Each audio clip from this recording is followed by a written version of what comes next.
In today's video, we are going to be breaking down the elevator screen and elevator basketball plays. Now, these are just a couple of quick professional level elevator plays, but really, to be honest with you, they could be ran at the high school level as well, and even the college level. So let's get down and let's break a few. So what we're going to start with is a player. Essentially, in this case, we're going to have a player in the low post and the high post. If you don't already know, this is called the corner, wing, and point. And what we're going to have is two guards. One guard from this side, another guard from this side. They're going to be cutting through this elevator screen. Now, the elevator screen can be ran two different ways. It can be ran along the corners. It can also be ran at the top. There's also other coaches who like to put their own kind of thumbprint in the play as well, and they do have other options too. These are just some of these simple professional level elevator plays that you can really run. So from here, what we're going to have is guard to guard, which means two guards are going through the elevator screen. The one from the backside is not going to get screened. He's going to be going towards the weak side.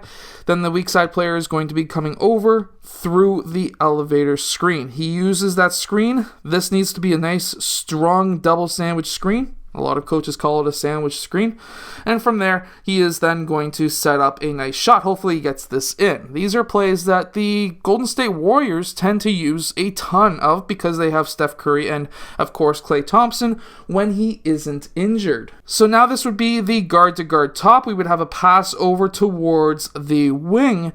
And then we have our two bigs in the high post. We're going to have the first guard cut through. He is not going to be the one getting screened. It's going to be the one coming up from the bottom. And from there, that is what we are going to see here. They're going to close in, and then they're going to be setting up that three-point shot. There's another way to enter it as well. So instead of it being a guard to guard, we could say a guard pin down elevator screen. And from there, what we're going to have is a guard on this side getting a pin down screen or a screen for that guard. Meanwhile, we're going to have two bigs on this side of the key who are setting up for the corner elevator. And that's what we're going to see. And of course, he scores in this case. Now, in this next play, actually makes you think that they're actually running a triangle because we have the pass into the key, and then he goes down into this corner, but there's already a corner player who's down there at Steph Curry. He uses that screen, and he curls towards the basket. At this point in time, we're going to have a pass out towards that initial point guard or the initial ball handler who is now the corner player. He's popping up towards the wing. Now we're going to have that elevator screen up top between that high post passer and then the player on the other side. They're going to set up that elevator screen, and of course he's going to get that three-point shot. Now this all started because Kawhi Leonard was put back into the key, and then he was trying to really actually show that he was getting pushed, fouled, whatever. But if that's not very good defense, you want to stay tight to your man. You don't want to give up, especially threes to Steph Curry, because he's just going to punish you every single time that happens. Now, this is a more advanced play, but instead, here we have Klay Thompson pass to the high post player who popped out towards the point.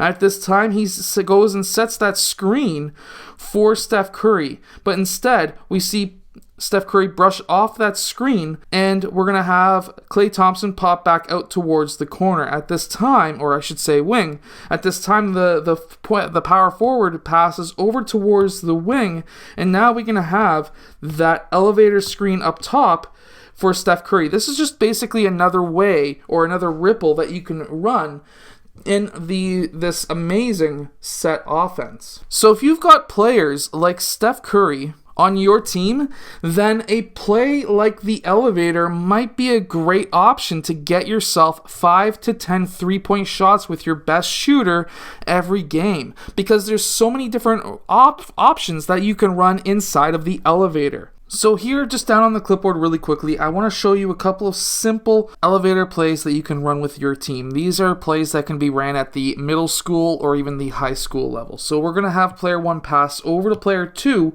Now, we're going to have player 1 cut down towards this corner, and at the same time, player 3 being our shooter, I want to see him cut towards the middle of the key and then straight up. So that's what we're going to have. We're going to have player 1 cutting down at the same time. We're going to be having player 3 cutting towards the middle. We're then going to have player 4 and 5 come together. Now, player 3 is going to fit through that screen. He's going to be popping up. And now we're going to be having player 2 dribble over towards the right side just to give a little bit more space as well. We're going to have player 2 then pass to player 3 as soon as he gets to the 3-point line. He's going to turn and then shoot the ball. You can also do the same play, instead having the high post players instead going towards the side of the key. Now what you can have here is instead having player 2, he would be at the point. We would have a pass to the point, or you could even have what's a little bit safer is a dribble handoff to player 2. Now, at the same time as this dribble handoff, we would have player 3 then sprinting between players 4 and 5, and then after this is what I really like about this play, is player 3 fits through. We would then have player 1 rolling towards the basket after that screen. So now player 2 has two different options. Number one option is to get player 3 the 3-point shot, or we could even send up an alley-oop or a pass over to player 1 who is in the middle of the key, and we would have a layup option as well as a 3-point option. I hope that these elevator basketball plays help your team win more games. If they do, hit that like button and subscribe, and I'll see you guys again next time.